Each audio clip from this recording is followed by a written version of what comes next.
Hi, in front of me is RUGGEAR RG655 and today I would like to show you how you can set up an alarm clock on this device. Firstly, go into menu and tap on clock.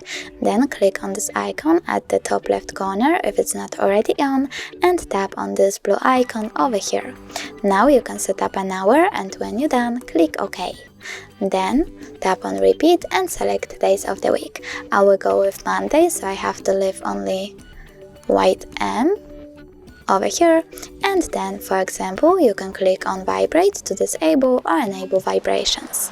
Now tap on label your alarm however you want to and tap OK.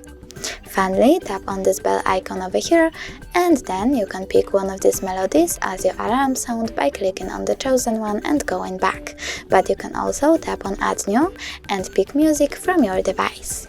Go back, tap on this icon at the bottom right corner of your alarm and as you can see, my alarm was successfully added. If you want to turn it off completely, tap on the switcher next to it. You can turn it back on the same way. Thanks so much for watching. If you enjoyed this video, smash that like button, comment and subscribe. Bye!